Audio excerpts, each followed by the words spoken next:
ईश्वर ने हमारे भाग्य में जो लिखा है उसे हमसे कोई छीन नहीं सकता, लेकिन अगर हमें अपने ईश्वर पर सच्चा भरोसा है तो हमें वो मिल भी सकता है जो हमारे भाग्य में नहीं लिखा होता है। इंसान का मुश्किल वक्त उसके लिए एक दर्पण की तरह होता है जो हमारी क्षमताओं का दर्शन हमें करवाता है। वह दिन मत दिखाना काना कि हमें खुद पर गुरूर हो जाए, रखना अपने दिल में इस तरह कि जीवन सफल हो जाए।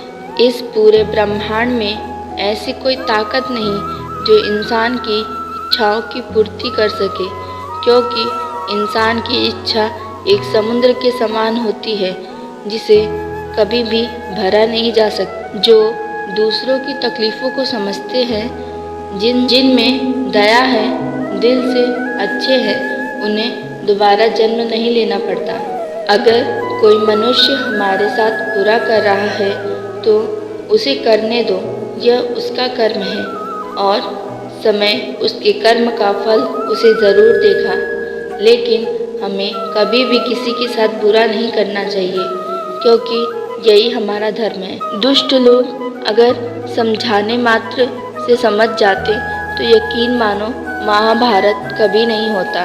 श्री कृष्ण कभी भी हमारा हाल नहीं पूछते, पर वो हमारी सब खबर रखते हैं।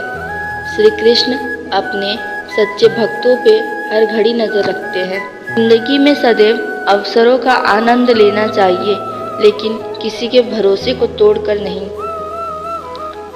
इस संसार में मनुष्य किसी भी रूप में बड़ा नहीं होता, बल्कि मनुष्य के पीछे जो ताकत खड़ी होती है वो ज़्यादा बड़ी होती है। मनुष्य अपने सच्चे हृदय में जो दान दे सकता है वह अपने हाथों से नहीं दे सकता, और मौन रहकर हम जो कह सकते हैं वो हम अपने शब्दों से नहीं कह सकते। अंतकाल में जो मनुष्य मेरा स्मरण करते हुए देह त्याग करता है वह मेरी शरण में आता है। इसीलिए मनुष्य को चाहिए कि अंतकाल में मेरा चिंतन करे। जिस व्यक्ति के पास संतुष्टि नहीं होती उसे कितना भी मिल जाए वह असंतुष्ट ही रहेगा। श्री कृष्ण जी कहते हैं, जिस व्यक्ति को आपकी कद्र नहीं उसके साथ खड़ा रहने से अच्छा है आप अकेले रहें। यदि आप किसी के साथ मित्रता नहीं कर सकते तो उसके साथ शत्रुता भी नहीं करनी चाहिए। जब आपके जीवन में चारों ओर हताशा और निराशा हो, जब दुखों ने आपको हर जगह से घेर रखा हो, तब आप सच्चे मन से श्री कृष्ण जी के नाम का दीपक जलाना और अपना सब हाल श्री कृष्ण को सुना देना। श्री कृष्ण स्वयं आपके सब दुख हरने आएंगे। तुम उसके लिए शोक करते हो जो शोक करने के योग्य नहीं है। बुद्धिमान व्यक्ति न जीवित न मृत व्यक्ति के लिए शोक करता है। क्रोध की अवस्था में भ्रम जन्म लेता है। भ्रम बुद्धि को नष्ट कर देता है।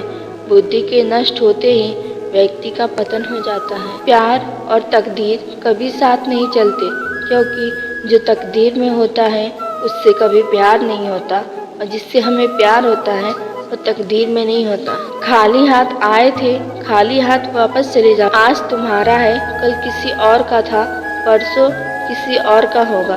तुम जिसे अपना समझकर मगन हो रहे हो, बस यही खुशी तुम्हारे दुखों का कारण है। हर कीमती चीज को उठाने के लिए झुकना पड़ता है। माता और पिता का आशीर्वाद भी इनमें से एक है।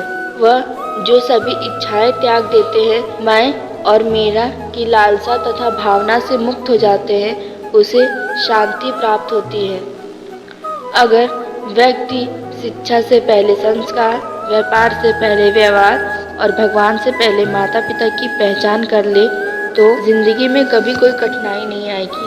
फल की अभिलाषा छोड़कर कर्म करने वाला पुरुष ही अपने जीवन को सफल बनाता है। स्वार्थ से रिश्ते बनाने की कितनी भी कोशिश करे वो कभी नहीं बनते, और प्रेम से बने रिश्ते को कितना भी तोड़ने की कोशिश करें वो कभी नहीं टूटते। जीवन में समय चाहे जैसा भी हो, परिवार के साथ रहो, सुख हो तो बढ़ जाता है और दुख हो तो बढ़ जाता है। जब आप प्रभु के साथ जुड़ जाओगे तो आपकी परीक्षा आरंभ हो जाएगी।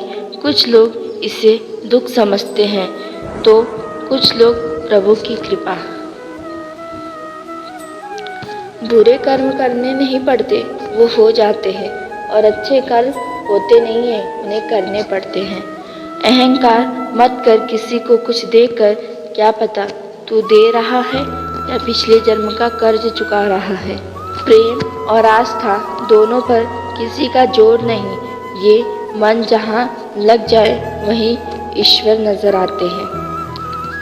जीवन में आधे दुख इस कारण जन्म लेते हैं क्योंकि हमारी आशाएं बड़ी होती हैं और इन आशाओं का त्याग करके देखो जीवन में सुख ही सुख है। राधा कृष्ण का मिलना तो बस एक बहाना था, दुनिया को प्यार का सही मतलब समझाना था। जीवन ना तो भविष्य में है और ना ही अतीत में, जीवन तो बस इस पल में है। केवल प्रेम एक ऐसा अनुभव है जो मनुष्य को कभी परास्त नहीं होने देता, और घृणा एक ऐसा अनुभव है जो मनुष्य को कभी जीतने नहीं देता। लोग कहते हैं अपनों के आगे झुक जाना चाहिए, किंतु सच बात तो यह है जो अपने होते हैं वो कभी झुकने नहीं देते। इन संसार में मूर्ख व्यक्ति, अधर्मी, ज्ञानी व नास्तिक प्रकृति का व्यक्ति मेरी शरण स्वीकार नहीं कर सकता। आत्मा न तो जन्म लेती है, न कभी मरती है, और ना ही इसे कभी जलाया जा सकता है, ना ही पानी से गीला किया जा सकता है। आत्मा अमर और अविनाशी है। अंतकाल में जो मनुष्य मेरा स्मरण करते हुए देह त्याग करते